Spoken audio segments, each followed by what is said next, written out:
¿Qué tal? ¿Cómo están? 13:04 en la República del Paraguay. 20 grados la temperatura, mucho más agradable en comparación a los 2 días anteriores.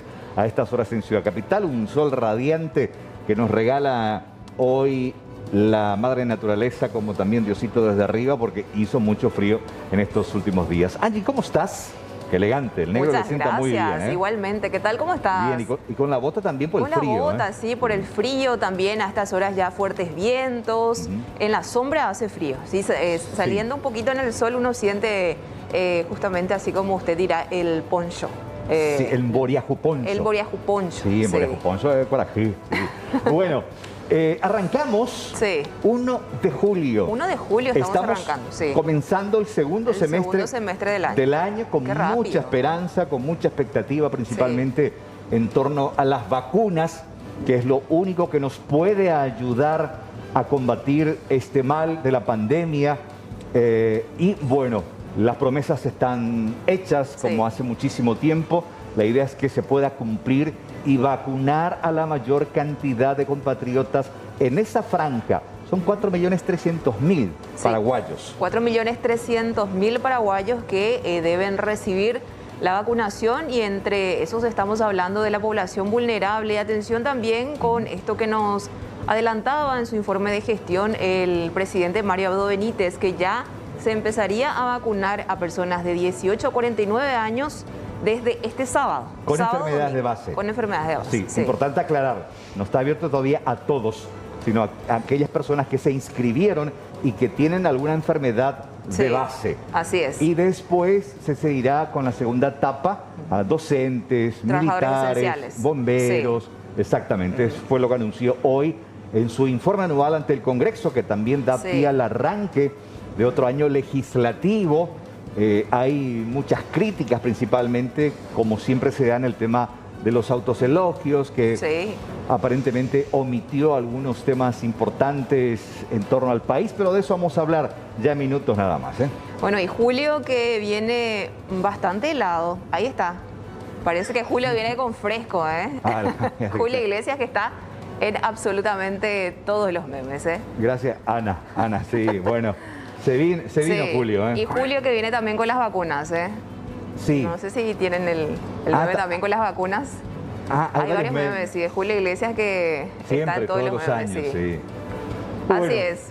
Bueno, arranquemos con los datos del tiempo. Los datos del tiempo, ¿te parece? Vamos a ver cómo va a estar el tiempo hoy, qué les parece. Hoy ya jornada de jueves, ya prácticamente así como decimos viernes menos cuarto. Vamos ya con los datos actuales, ¿y qué les parece? Atención con estos datos, vamos a ver cómo va a estar el tiempo.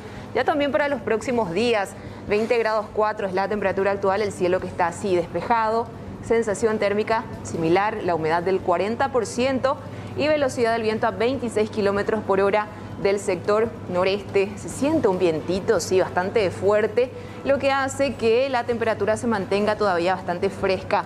Atención con esta tarde, noche y madrugada. Va a seguir bajando la temperatura en el horario de noche y madrugada. Vamos a llegar a esta térmica de 9 grados. Vamos ya con el pronóstico extendido. Vamos a ver cómo va a estar este fin de semana. Atención para mañana viernes, que es lo que nos tiene pronosticada la Dirección de Meteorología. Mínima de 7, máxima de 24 grados para este sábado, parcialmente nublado, mínima de 11, máxima de 23, parcialmente nublado también para el domingo lunes. Atención para este domingo, mínima de 13, máxima de 28 grados. Y vamos ya a ver cómo se va a presentar la primera semana de julio. La mínima de 15, la máxima de 30 grados. A ver, ya tenemos nuestras cotizaciones de esta jornada. Vamos a ver cómo cotiza primeramente el dólar en la compra. Atención, se encuentra en 6.630 y en la venta 6.720 guaraníes. Como cotiza hoy el euro, se mantiene en la compra 7.800 y en la venta 8.350 guaraníes. Peso argentino en la compra 35 y en la venta 45 guaraníes. Finalmente vamos con el real en la compra 1.230 y en la venta 1.330 guaraníes.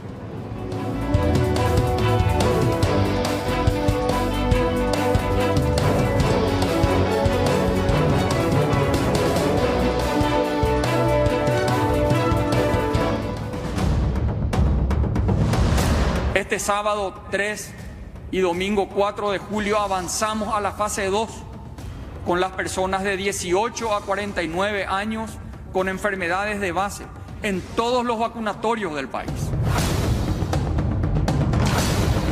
Y posteriormente, nuestro plan continuará con los docentes, las fuerzas públicas y otros sectores de la sociedad.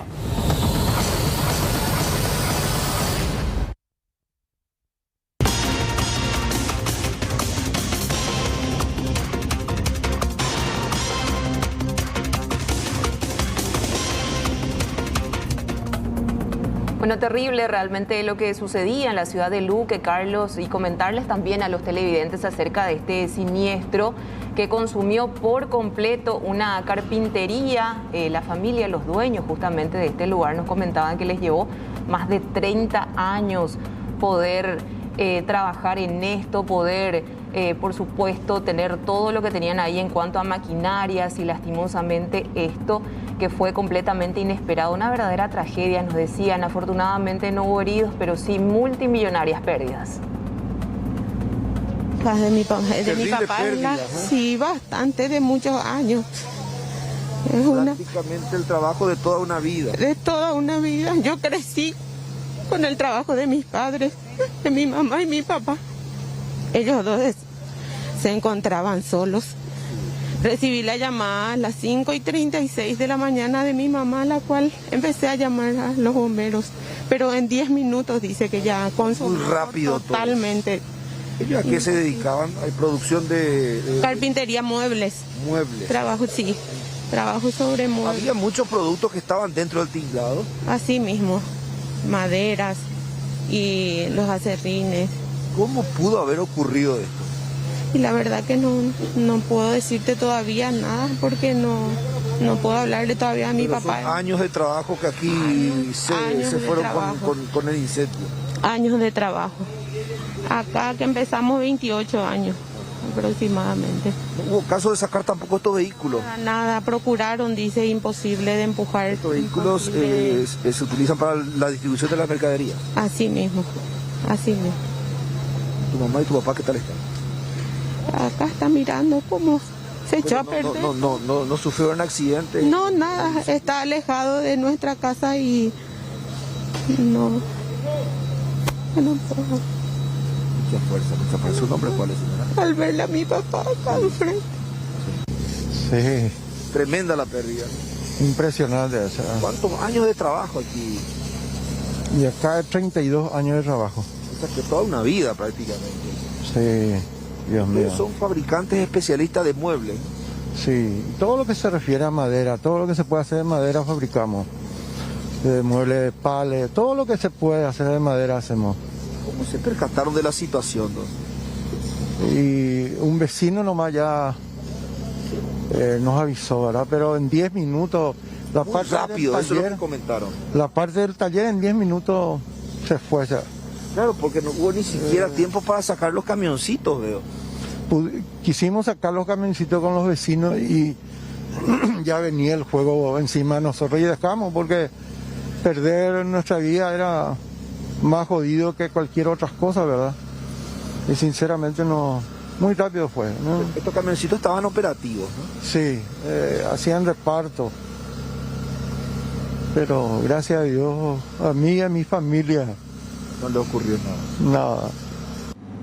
Y vamos a hablar de este hecho de inseguridad, y no van a creer lo que llevaron en este caso delincuentes. Estamos hablando del robo de alfombras persas. 3 trabajadores de una empresa dedicada a la venta de alfombras persas fueron detenidos hoy en su propio sitio laboral. Esto luego de que hayan sido descubiertos por sus patrones sustrayendo tapices valorados en más de $40.000, los cuales luego vendieron por 800.000 guaraníes o menos. Recibimos una llamada, digamos, a través del sistema 911. Es un local de venta de alfombra denominado Picasso, que está sobre el Lilio, casi Senador Lom. La dueña, digamos, se trata de 3 personales infiel. La dueña, digamos, se había percatado que estaban faltando alfombra, inclusive sorprendió a uno de ellos que estaba transportando ya una alfombra, que tienen 2 locales en esa zona, en esa cuadra. Sacando de un local, llevando al otro lado sin consentimiento del dueño. Ahí ella, digamos, ya le llama la atención eso, empieza a realizar un inventario y ahí se percata de la desaparición de varias alfombras que sinceramente también a mí me sorprendió el valor. Uno de ellos con decirle que estaba por $14.000. Son alfombras, digamos, para sala. Y varias alfombras fueron así, ellas se percataron, entonces ahí solicitaron la presencia policial. Entonces se hicieron presentes, personal interviniente, hicieron un seguimiento, hablaron con estos empleados. Y los mismos días manifestaron que sí, efectivamente, ellos hurtaron esas alfombras y fueron a comercializar en diferentes lugares con valores ínfimos, un valor ínfimo, imagínense, $14.000 y después a vender por 800.000, 700.000 guaraníes. Impresionante. Esto fue recuperado, digamos, casi en la totalidad en la ciudad de Luque. Efectivamente, en dos lugares, en la ciudad de Luque y otro acá, zona Tablada. Es un funcionario, pero él también manifestó que compró porque era el valor era ínfimo, una oferta. Desconocía el valor. Desconocía el valor. Y inclusive fue el personal, colaboró, entregó todas las evidencias, ¿verdad? Y inclusive se puso a disposición, se presentó en la comisaría, se puso a conocimiento de la fiscalía, quien dispuso también que esta persona, el día de la fecha, tiene que a declarar. Bueno, ¿cuántas personas quedaron detenidas, comisario? Tenemos 3 personas, 3 ciudadanos, ¿verdad?, que estaban trabajando en ese local. Bueno, ¿ellos tienen antecedentes? No, la verdad que no, los 3 no tienen antecedentes, no tienen antecedentes en ese sentido. Bueno, otra vez vamos a hablar de la compañía Pedroso, que es un sitio marcado por la tragedia. Hace un par de días hablamos de un tremendo accidente de 2 camiones de gran porte, donde varios resultaron heridos y una mujer que acompañaba a su marido conductor terminó muerta entre los hierros retorcidos. Bueno, volvemos allí a esa zona. Un accidente laboral con derivación fatal. En Pacaraí, esta mañana, la víctima se encontraba trabajando bajo un camión de gran porte con intenciones de hacerlo arrancar, pero el freno de mano se soltó, lo que generó que se moviera y literalmente lo aplastara. Según manifestaciones del portero y otras personas que estaban en el lugar en el momento del hecho, la víctima fatal se encontraba trabajando debajo de su camión con intenciones de hacer arrancar aparentemente, y en un momento dado el camión se movió y le pasó encima de la parte del tronco y la cabeza. O sea, el mismo propietario del vehículo tuvo problemas y se bajó a arreglar.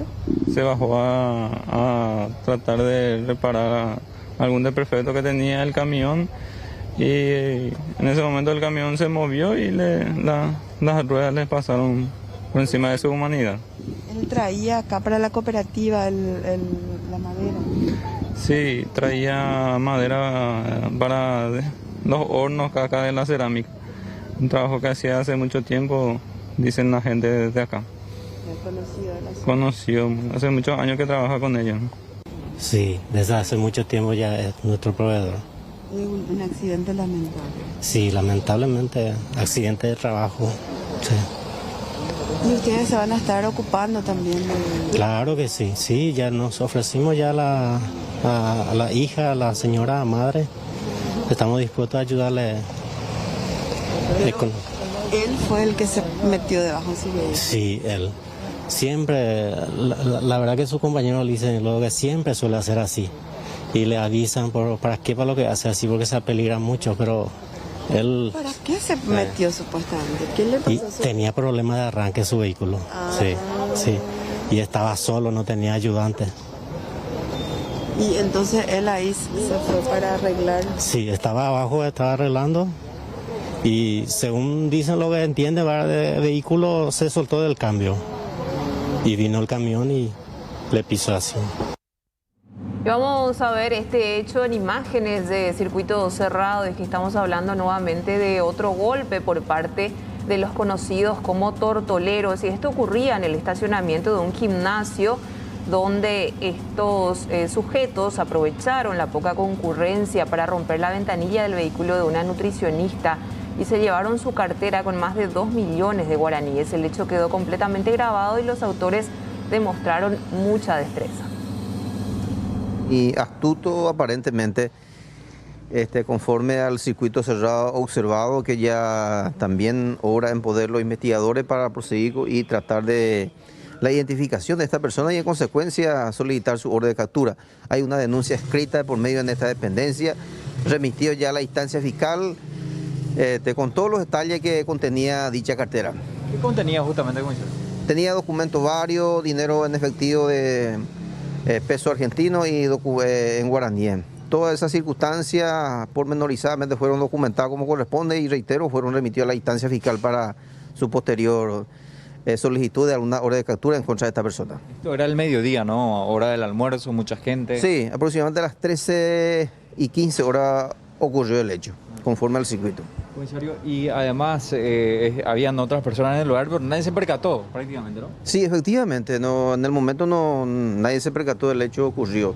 Esta persona bien vestida, reitero otra vez, muy astuto, presumiblemente, pero contamos con este documento tan importante que es el circuito cerrado. Ojalá que podamos obtener alguna información certera y aprenderlo.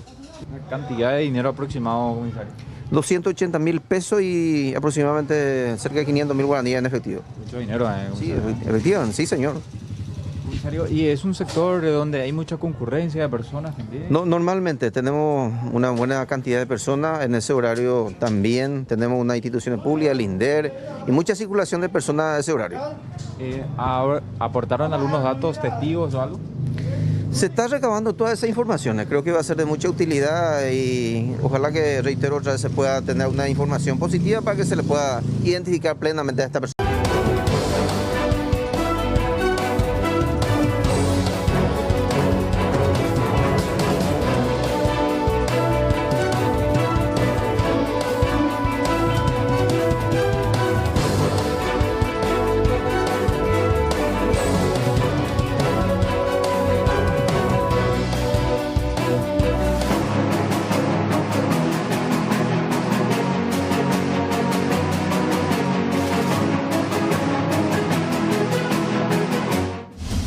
Con 26 minutos, mucha expectativa, una noticia todavía en desarrollo y tiene que ver con lo que está pasando en la zona norte de la República, en Concepción, sobre el secuestro de Jorge Ríos. Horas fundamentales y cruciales.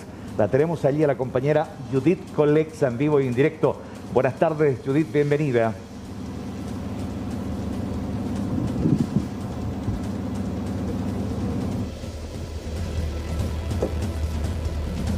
Buenas tardes, Carlos. ¿Cómo te van? Saludos para Angie y la teleaudiencia. Así es, como todos estamos expectantes de lo que pueda ocurrir en las próximas horas con respecto a este nuevo caso de secuestro que tiene como víctima a este joven de 24 años, Jorge Ríos, de quien no se ha parado de hablar durante los últimos días, atendiendo a las características de su secuestro. Ahora estamos haciendo la cobertura, el reporte para ustedes desde el frente del establecimiento Dos Hermanos que pertenece a su padre, atendiendo a la petición o la indicación más bien de las fuerzas de seguridad que nos retiremos, cuya disposición se dio ayer en horas de la tarde-noche luego que la familia recibiera una llamada. Así la vamos a denominar porque dicen hasta estas alturas que supuestamente se trata de una llamada extorsiva, pero no podemos confirmar ni descartar nada, atendiendo que hasta el momento nosotros no tuvimos ninguna versión oficial por parte de las autoridades intervinientes. La mamá de Jorgito, la señora Elisa Barreto, se encuentra aquí en la estancia en compañía de la abuela de Jorgito también. La última información que tuvimos es que el padre y el tío que estaban en Ciudad del Este están camino a la estancia, habrían venido vía aérea hasta el departamento de Concepción y ya una vez en el aeropuerto los habría buscado. En este caso, una camioneta. Tenemos entendido que habrían descendido en una pista de una estancia y de allí se estarían trasladando aquí hasta el establecimiento Dos Hermanos en las próximas horas. Estamos a la espera de eso para ver qué novedades hay, ya que mucha información lastimosamente no podemos tener, atendiendo a que nos alejamos un poco del sitio donde se está dando todo, donde probablemente podrían tener novedades ellos y posteriormente nos podrían también transmitir a través de las autoridades, Carlos. Sí, ¿cómo está el ambiente, la gente, el comentario, la población? Una persona conocida en la zona por este establecimiento, ¿qué dicen las autoridades también en esa comunicación fuera del micrófono?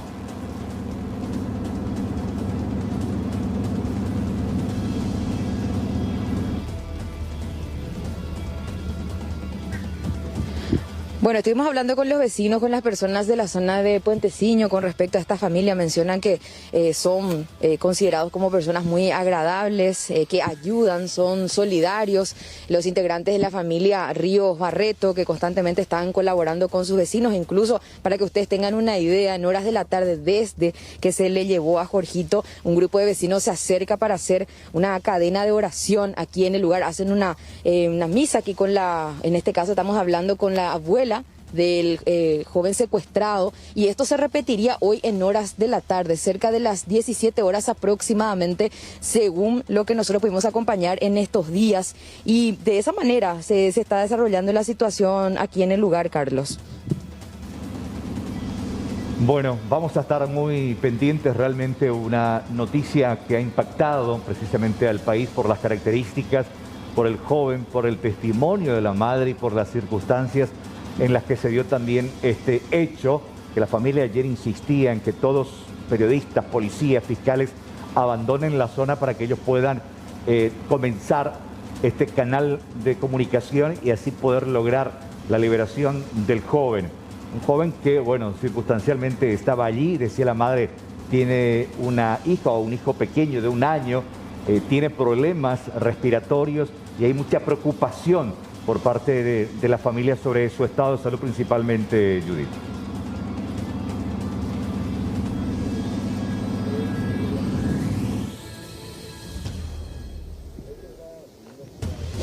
Sí, muy importante destacar eso que estás comentando vos, Carlos, porque a estas alturas así se ve el establecimiento. Este es el ambiente muy tranquilo.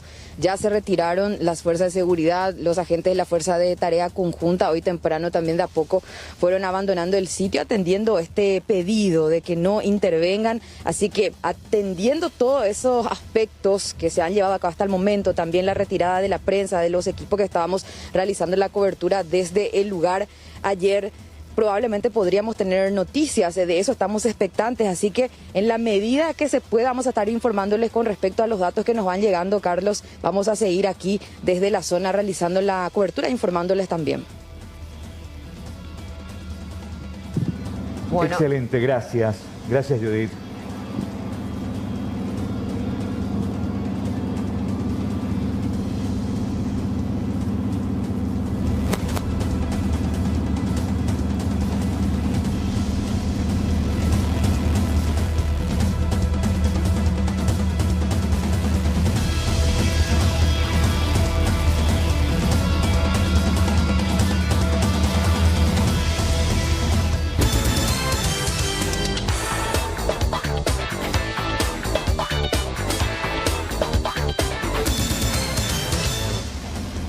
Tras el descontrol total que se tuvo en la zona de Itapúa, en la zona sur del país, tras las elecciones, estamos hablando de las últimas internas, hay que hablar lastimosamente de un alto número en los casos de contagios principalmente, y esto que se está dando en la zona de Mayor Otaño ya está teniendo sus consecuencias lastimosamente. Un candidato a intendente que estaba en las fiestas callejeras está internado en un estado delicado y también aumentaron los casos positivos considerablemente en este distrito.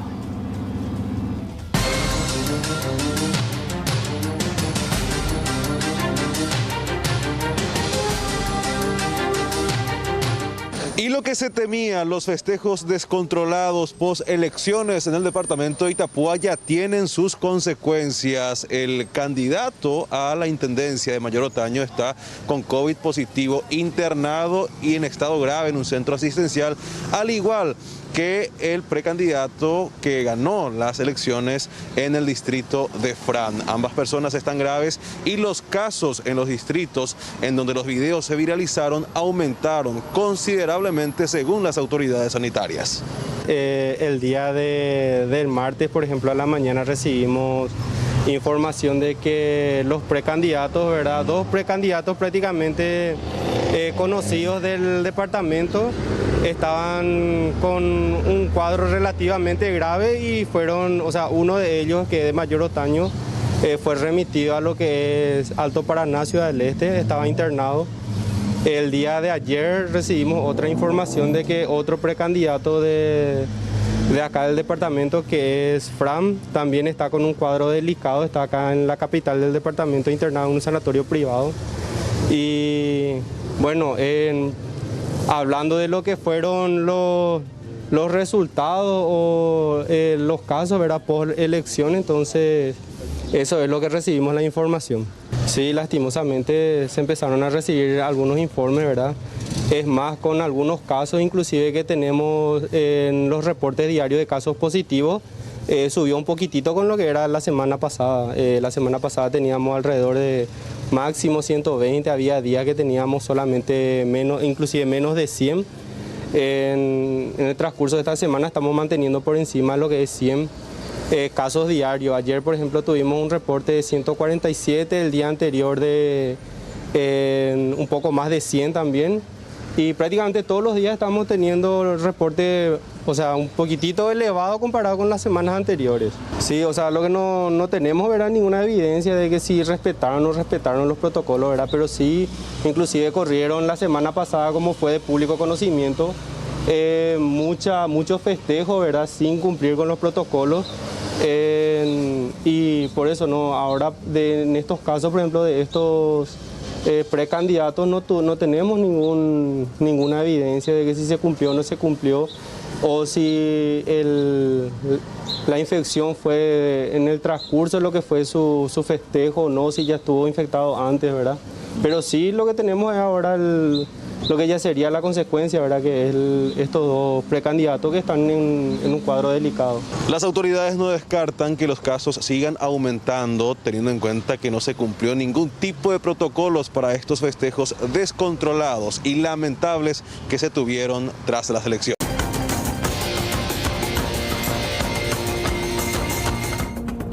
Rápidamente con esta noticia de último momento nos vamos hasta el kilómetro 8 en Ciudad del Este. Hablamos de un accidente. Estamos ahí con nuestro compañero Rodrigo Mancuello. Contigo, Rodrigo, buenas tardes.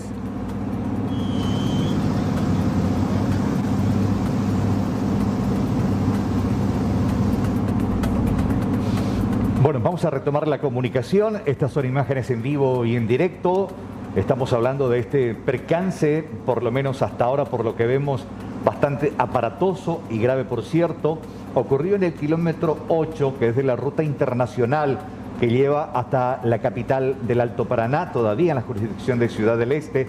Este vehículo de menor porte que se llevó frontalmente en un choque con otro, aparentemente camión, es lo que vemos en forma primaria, las imágenes. Y queremos saber también más detalles de cómo habría ocurrido.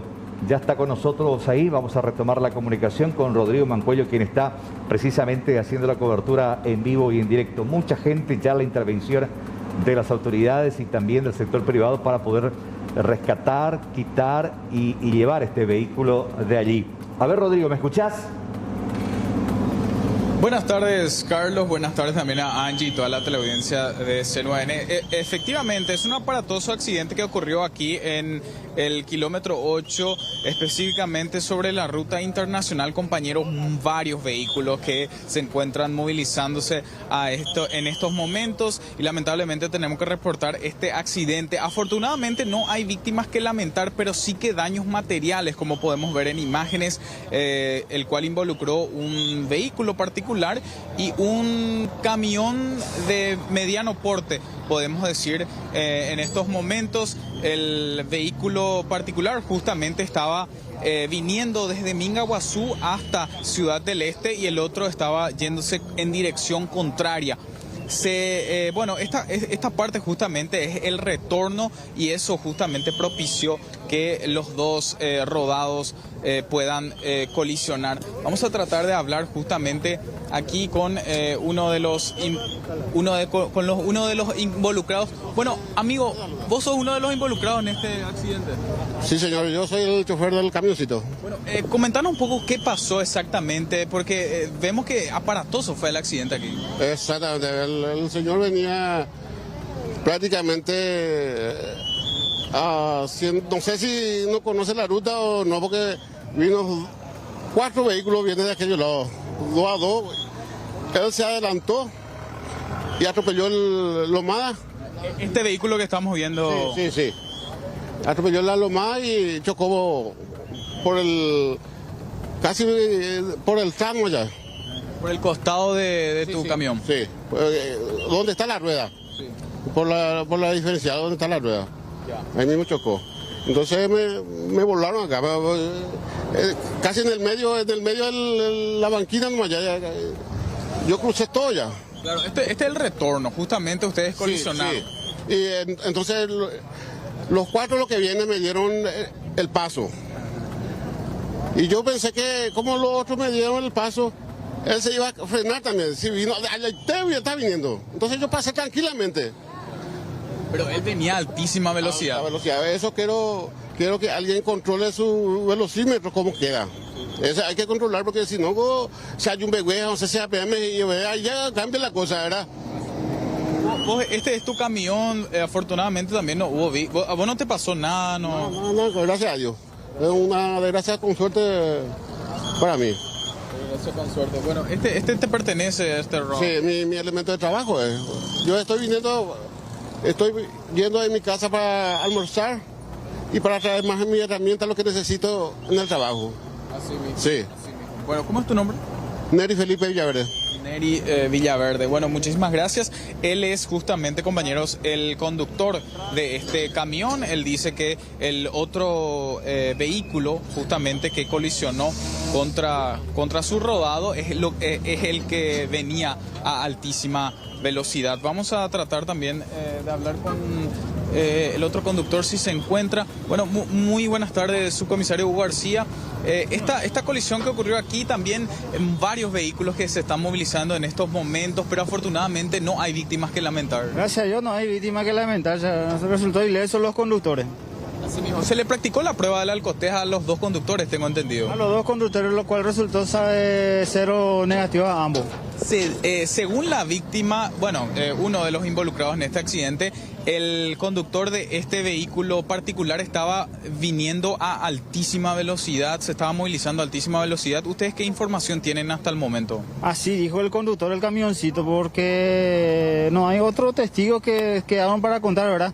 Él manifiesta eso, que el autito venía con alta velocidad desde hacia Asunción, ¿verdad? Con camino al centro, hacia el este. El conductor justamente de este vehículo particular tuvo que ser asistido, tuvo que ser llevado hasta el centro asistencial. Tuvo lesiones en los dedos. Sí, tuvo que ser asistido por paramédico del cuerpo voluntario. Pero no reviste gravedad su... No reviste gravedad, no reviste de gravedad. No, señor. ¿El nombre de él, él venía solo o tenía compañeros? Los dos estaban solos. Cristian Gustafón Pérez. Cristian Pérez. Sí. Cristian Pérez. Bueno, muchísimas gracias también, compañeros. Aquí el trabajo por parte de la Policía Nacional, también de la caminera, para de alguna u otra forma para que el tránsito sea por lo menos fluido ante este accidente ocurrido aquí sobre la ruta internacional del kilómetro 8. Como dije anteriormente, no hubo víctimas que lamentar, pero aparentemente, según los relatos de uno de los involucrados, venía a altísima velocidad este vehículo particular y terminó colisionando contra este camión. Sí, totalmente. Estamos viendo justamente las imágenes. Impresionante realmente cómo retiraban este vehículo, y nuevamente hay que hablar de este factor principal para que se puedan suceder este tipo de hechos. Estamos hablando de mucha imprudencia, lastimosamente. Y bueno, ahí parte de también este vehículo de gran porte que quedó prácticamente destruido, sí, Carlos. En guaraní te voy a decir. Sí. Oñeñacao. Oñeñacao. Sí. No, fíjate, sí. Quedó la cabeza para tener simplemente una idea e imaginarnos de la brutalidad del impacto. Del impacto, sí. Entre este vehículo de menor porte y el camión que quedó así. Por fortuna, según el relato de Rodrigo, no hubo víctimas fatales. Sí, obviamente el conductor de este auto resultó con algunas lesiones, pero nada de gravedad. Ojalá que pueda aprender la lección después y no andar a tan alta velocidad. Bueno, Rodrigo, muchísimas gracias. Hasta luego, Angie y Carlos. Hasta luego. Hasta luego, gracias. Bueno, 20 grados la temperatura, reiteramos, tiempo bastante agradable, temperatura muy agradable a estas horas en Ciudad Capital, un sol radiante. Creo que ya, según meteorología nos comentabas, La mínima irá en ascenso para los próximos días. Así es. No sé hasta cuándo. Estamos hablando ya de temperaturas más bien agradables para los próximos días. Ya de soleado a parcialmente nublado, pero ya no demasiado frío. Ojalá que así sea. Hacemos una brevísima pausa en nuestra primera edición. Ya volvemos.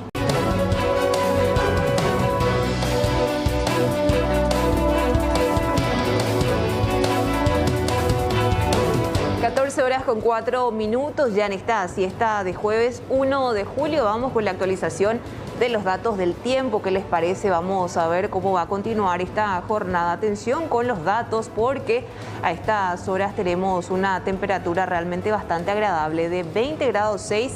El cielo que permanece despejado, sensación térmica similar, la humedad al 39% y velocidad del viento a 23 kilómetros por hora del sector nor-noreste. ¿Cómo continúa esta tarde? Una variación de entre 19 a 22 grados.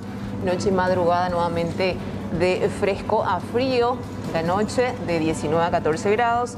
Y durante la madrugada, atención, va a disminuir más aún la temperatura. Vamos a llegar a esta térmica de tan solo 9 grados. También el pronóstico extendido para mañana viernes. Mucho sol, soleado para mañana viernes, mínima de 7, máxima de 24 grados. Este sábado, 3 días de parcialmente nublado a partir del sábado, la mínima de 11, la máxima de 23. Para este domingo, la mínima de 13, la máxima de 28 grados. Y para el lunes, para el comienzo de la próxima semana, mínima de 15, la máxima ya cálida, calurosa de 30 grados.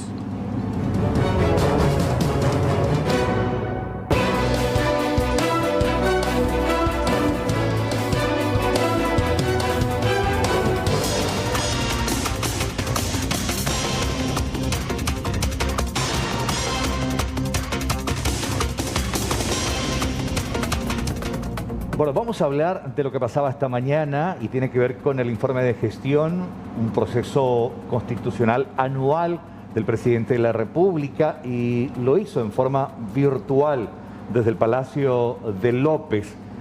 Esta presentación hecha por Mario Audo Benítez ante el Congreso Nacional este jueves. En el inicio de su rendición de cuentas, el titular del Ejecutivo destacó que esta es su segunda presentación durante la crisis generada por la pandemia del COVID-19. El jefe de Estado aseguró que acompaña el dolor por la pérdida de cada uno de los compatriotas fallecidos a consecuencia del coronavirus y rindió un homenaje a los médicos por su destacada labor durante la pandemia. Tras destacar las inversiones realizadas y los avances en materia de salud a diferencia de años anteriores, el presidente de la República reconoció que su gestión tuvo falencias y dio la razón a los reclamos ciudadanos. Este sábado 3 y domingo 4 de julio avanzamos a la fase 2 con las personas de 18 a 49 años con enfermedades de base en todos los vacunatorios del país. Y posteriormente nuestro plan continuará con los docentes, las fuerzas públicas y otros sectores de la sociedad. Estamos trabajando para que cada paraguayo concurra a los centros de inmunización, porque es uno de los caminos más importantes para poder dar vuelta a la página y reconstruir una nueva normalidad. Tengo fe en Dios y en el pueblo paraguayo y sé que pronto la pandemia será parte del pasado. El acceso equitativo en tiempo y forma era la propuesta para todos los países del mundo. Sin embargo, la realidad fue otra y COVAX no distribuyó la cantidad de vacunas comprometidas con el Paraguay hasta la fecha. Las proyecciones de entrega de COVAX a nivel global eran de 2.000 millones de vacunas para el 2021. Sin embargo, solo han sido entregadas 89 millones de vacunas. Para Latinoamérica y el Caribe se esperaban una entrega de 180 millones de dosis, pero solo se entregaron 22.5 millones. La oferta fue muy inferior a lo comprometido. Quiero aprovechar y agradecer la solidaridad del presidente de Chile, del emir de Qatar, el primer ministro de la India, el presidente de Emiratos Árabes Unidos, el presidente de México, el presidente de Uruguay y el presidente de los Estados Unidos, que recientemente anunció la llegada de 1 millón de vacunas para Paraguay. Cada dosis donada refleja la inserción de Paraguay en el mundo, mediante el trabajo gubernamental en el afianzamiento de los lazos de amistad y cooperación con las demás naciones. Detrás de cada dosis donada hay una gestión que se sustenta en vínculos de confianza, amistad y principios entre nuestros países. Si existiese una tercera ola o ante nuevas variantes más contagiosas, la enfrentaremos con un sistema de salud más robusto, con más experiencia y con una campaña de inmunización mucho más avanzada. Paraguay se levanta y se levanta unido. Esperemos estar saliendo de una de las más grandes catástrofes no bélicas de la humanidad. Al finalizar la pandemia, podremos hacer una evaluación global de los hechos. Ahora estamos en plena batalla y debemos seguir unidos. Estamos trabajando incansablemente con todas nuestras fuerzas para que los ciudadanos secuestrados vuelvan a sus hogares, al seno de sus familias, a quienes acompañamos en su dolor en estos momentos muy difíciles, a Edelio, a don Félix Urbieta y al ex vicepresidente, el señor Denis, a sus familias, nuestra solidaridad y apoyo.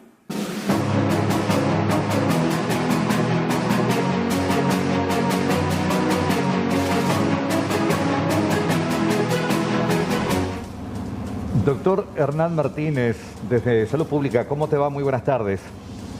Buenas tardes, Carlos.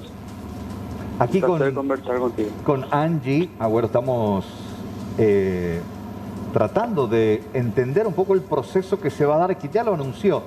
De hecho, el presidente de la República con relación a la segunda fase, lo que implicaría ya entrar en aquellos adultos de 18 a 49 años con enfermedades de base. Importante aclarar porque de repente la gente dice, no, yo ya me inscribí y estoy en la franja etaria, pero en la franja etaria con alguna enfermedad que se especifica a la hora de inscripción, doctor. Es así. De hecho, los detalles finos se va a dar en conferencia de prensa a las 19, pero es así.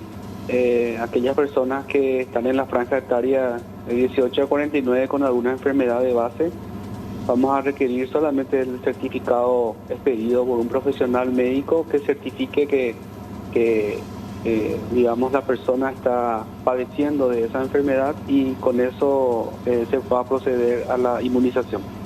Doctor, ¿de qué tipo de enfermedades de base estamos hablando? ¿De lo que tiene que ver con obesidad, diabetes, hipertensión?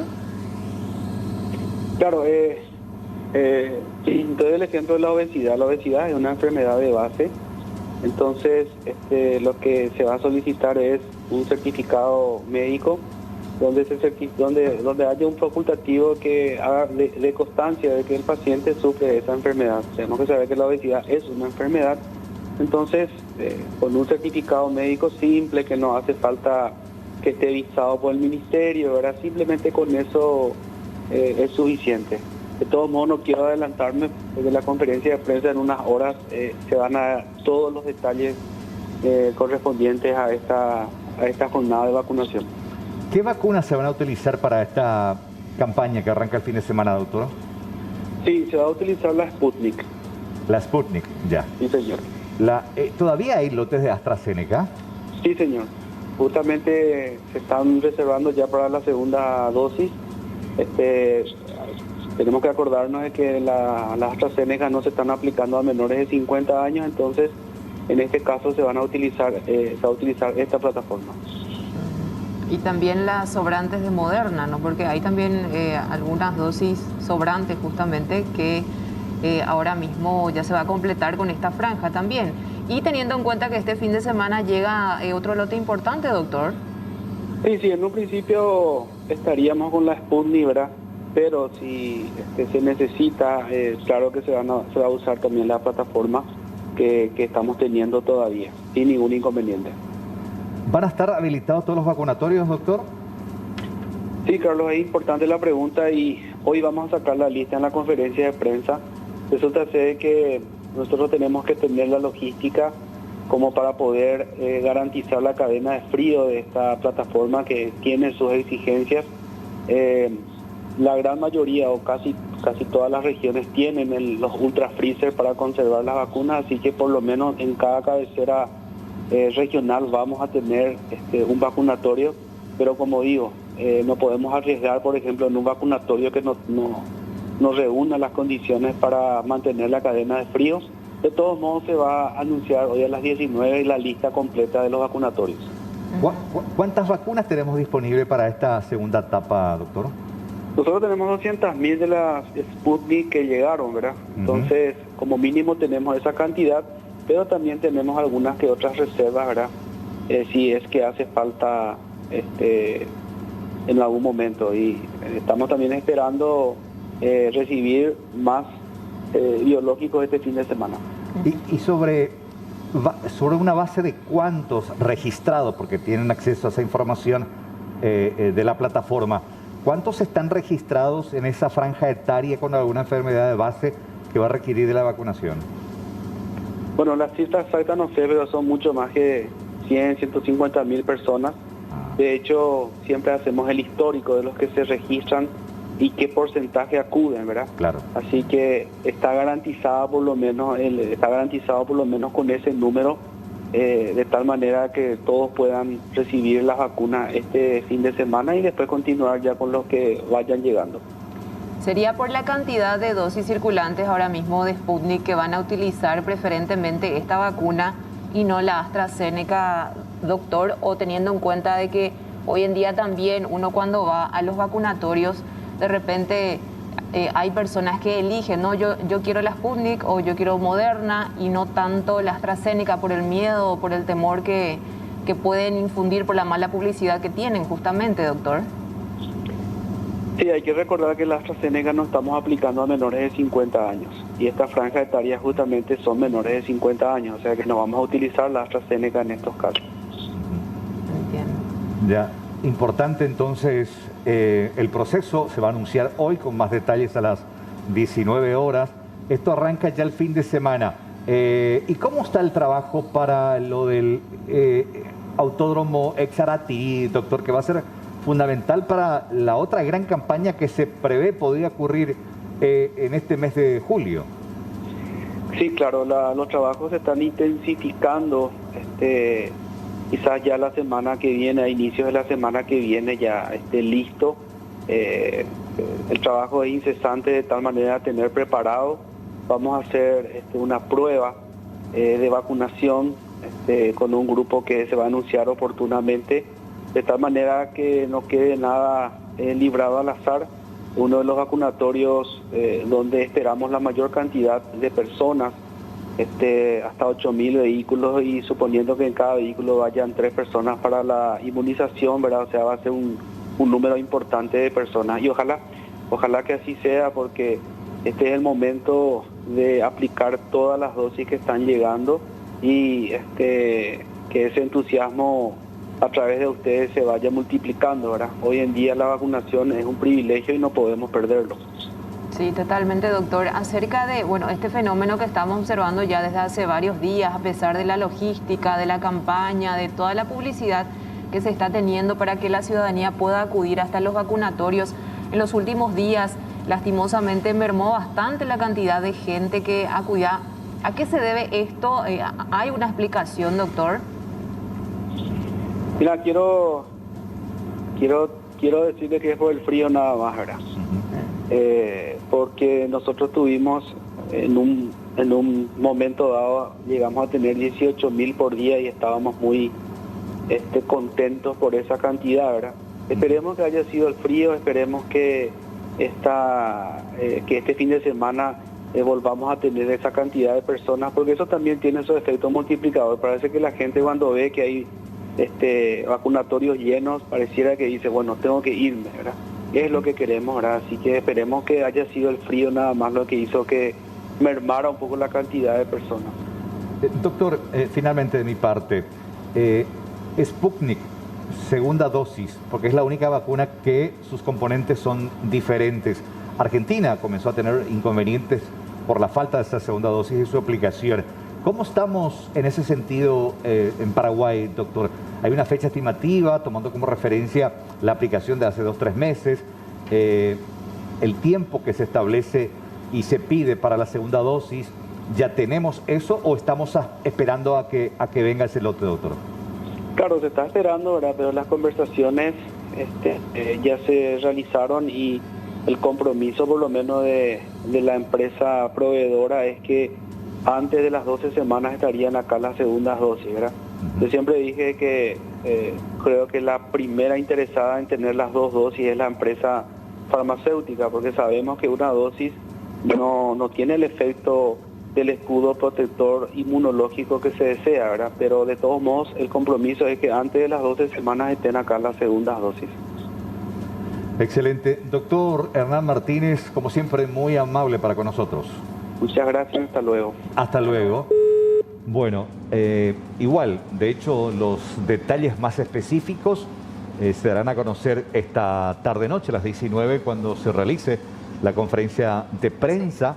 Va a estar el titular del PAI, el doctor Sequera también tengo entendido, para más detalles sobre este proceso, esta campaña que se va a iniciar este fin de semana y tiene que ver con la fase 2. Así mismo es. Por sobre todo, muchas consultas habrán al respecto de todos los datos que tenemos hasta el momento, la cantidad de vacunados con los que se pretende llegar también durante esta segunda fase de vacunación y de esta manera para poder ir procesando también esta información y que la ciudadanía pueda acudir por sobre todo, Carlos. Fundamental eso. Aquí todas las vacunas son buenas. Saquemos esto o desmitificar esa información que una es mejor que la otra, porque hubo casos donde la gente fue para vacunarse y preguntando qué vacuna se tenía, ante la respuesta prefería esperar, entre comillas, otra marca. No, la que está es la mejor y si te toca esa, aplicate, no dudes, porque es importante esta vacunación, inmunizarse en este proceso. Y ese pequeño grupo de paraguayos que ya se vacunó, en cierta manera está ayudando a que los números, por más pequeños que sean en su reducción, por lo menos nos permite ver una pequeña luz en el túnel. Y lo explicaba el personal médico acerca de cómo varió, por ejemplo, en las estadísticas entre el personal de blanco, que ya tiene su segunda dosis, y de qué manera ostensiblemente eso repercutió en la cantidad de infectados y en la cantidad de internados, y ni qué decir de fallecidos. Más del 80% del personal médico, del personal de blanco, se estima, hay incluso esta cifra de números que bajaron considerablemente, porque si bien ellos están muy expuestos a contraer esta enfermedad por estar ahí en la terapia, en los servicios, atendiendo a los pacientes, el 80% se redujo en cuanto a los casos de personal de blanco hospitalizados y también los que lastimosamente terminaron en terapia intensiva. Fueron lastimosamente aquellos que decidieron no aplicarse la vacuna, y estamos hablando de personal médico, sanitario, directamente de enfermeros, de enfermeras, que lastimosamente terminaron falleciendo por el mito justamente que hay con respecto a las vacunas. Entonces, instarle a la ciudadanía que si le llega la oportunidad de recibir la vacuna, sea la que fuera en ese momento, reciba y no esperar la Pfizer, porque muchos están diciendo de que están esperando recién el lote de la Pfizer, que sería para la quincena de julio.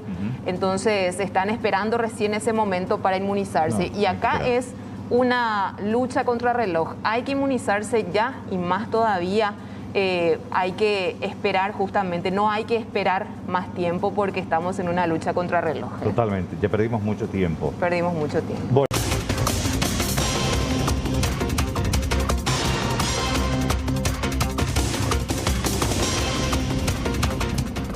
Bueno, rápidamente hasta la ciudad de Luque, ahí se encuentra nuestro compañero Alexis Sabeiro. Estamos hablando de un personal policial herido con arma blanca, y esto durante un operativo de control. Alexis, buenas tardes. Hola Angie, hola Carlos, ¿qué tal? ¿Cómo están? Buenas tardes, el saludo a ustedes, los televidentes. En imágenes ven estos objetos contundentes: 3 armas blancas, un cuchillo de carnicería, 2 de cocina, toco de marihuana, un porro armado y esa piedra.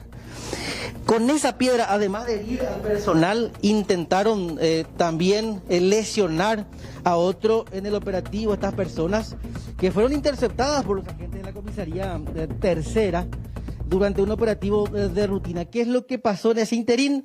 Esas dos personas transitaban a bordo de una motocicleta, se percataron de la presencia policial, quisieron evadir este control, se produce la intercepción o forcejeo rápidamente porque cuentan con órdenes de captura, y en escena aparecen otras 3 personas, que son las que terminaron e intentaron herir al agente policial. De no ser por su chaleco antibalas, atención, porque siempre en procedimientos policiales, al hablar de chalecos antibalas, hablamos de protección precisamente contra proyectiles, pero traspasó todo el chaleco antibalas y la punta llegó a hacer contacto a la altura de la cadera, al lado derecho de este personal. Afortunadamente la lesión no es de consideración, salvo algunos moretones y un pequeño punzón en ese sector del cuerpo. Pero nos explicaba recién el comisario la violencia, porque además de este cuchillo, comisario, tremendo por cierto, con esta piedra quisieron lesionar a la altura de la cabeza a uno de sus subalternos. Comisario Osvaldo López, si nos cuenta de este procedimiento. Sí, señor, y son situaciones que el personal vive a diario en la calle. Como siempre digo al personal que sale a cumplir su servicio preventivo, que salir en la calle uniformado no representa salir a recoger flores. Y ahora tenemos a la vista el resultado y el peligro que siempre al cual se dispone el personal. 2 personal que estaban haciendo su servicio preventivo de rutina encontraron a personas de actitud sospechosa en el barrio San Juan, por cierto, un barrio muy conflictivo. Descendió, solicitó su identidad, se identificó.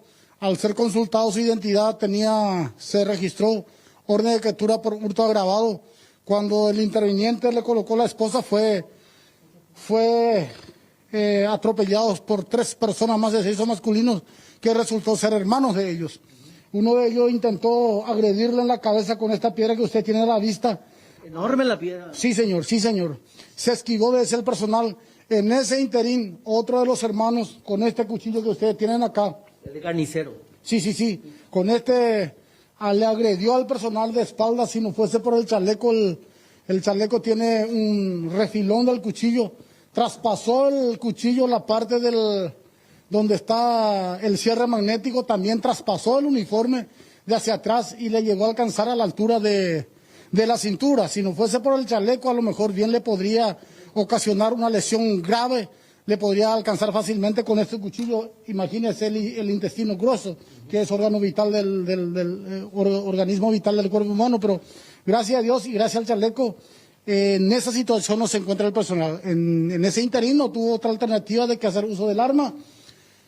Lo disparó en la pierna. Quedó allí el agresor, ya no podía continuar. ¿Movilizado por el disparo? Sí, señor. Y en la pierna, pantorrilla. Y los demás hermanos huyeron y del lugar se recogió. Este es el cuchillo que utilizó para agredir al personal. Este es el cuchillo que dejaron sus hermanos, ahí llega yo. Y este toco de marihuana más este cigarrillo de fabricación casera, lo que se incautó del poder del quien tenía orden de captura, aparte de la piedra que se recogió del lugar. Comisario, al hablar de presencia de droga, nosotros podemos presuponer que estaban consumiendo para perpetrar algún tipo de ilícito. De hecho, la reacción también nos hace presumir eso. Claro que sí, tenemos que entender que una persona que está bajo el efecto de algún tipo de estupefaciente no está en su ser natural, entonces puede hacer cualquier cosa. Aparte de eso, cuando le falta su droga, son capaces de robar a la misma familia. Comisario, ¿estas personas cuentan con antecedentes? El que tiene orden de captura ya tiene otros antecedentes anteriores. Este que recibió el disparo, quien le quiso agredir o le agredió al personal, al menos nos cuenta, nos registra en el sistema nuestro ningún antecedente penal.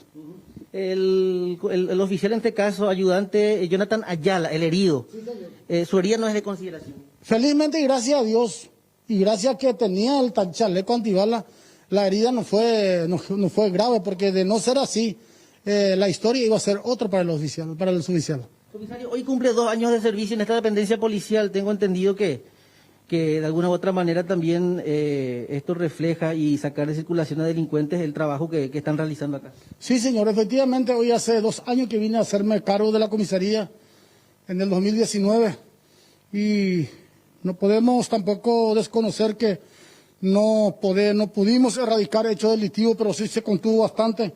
Y como resultado de la gestión acá ustedes pueden apreciar acá que hoy le vea a la Dirección Central, tenemos 1.618 detenidos. Con estos dos completamos 1.620. No festejamos la detención de ningún ser humano, de ningún semejante, eso aclaro. Pero tampoco podemos aplaudir los hechos delictivos que están cometiendo esta gente. Entonces, de alguna u otra forma, tenemos la obligación de quitarlo fuera de circulación y ponerlo a disposición de la justicia, como lo seguimos haciendo. Y acá tenemos el resultado, ustedes pueden ver cantidad de personas que fue remitida a la penitenciaría, que obtuvieron su prisión domiciliaria, y otros que se obtuvieron su libertad acá de la comisaría. Pero todas aquellas personas privadas de su libertad fueron puestos a disposición del Ministerio Público y del juzgado de causa, tal como dispone o en cumplimiento de los oficios. Gracias, comisario, muy amable. Agradecido soy yo, siempre atento, señor, muchas gracias. Osvaldo López, comisario principal, destacándose también por esta labor que lleva a cabo en la comisaría tercera. Ya muchas veces la cantidad de años en una misma dependencia policial también refleja la calidad del trabajo que uno puede destacar en la calle. Sin embargo, el hecho principal que nos trae acá, evidentemente guarda relación con un oficial herido, las evidencias que veíamos recién, el nivel de brutalidad, la agresividad, y una persona con orden de captura que lastimosamente estaba libre a sus anchas, pero finalmente ya fue detenido y nuevamente tendrá que enfrentarse a la justicia tras intentar herir esta vez a un uniformado. Así es, completo realmente este informe, Alexis. Acerca de los detenidos, ¿se encuentran ahí en la comisaría o ya fueron derivados?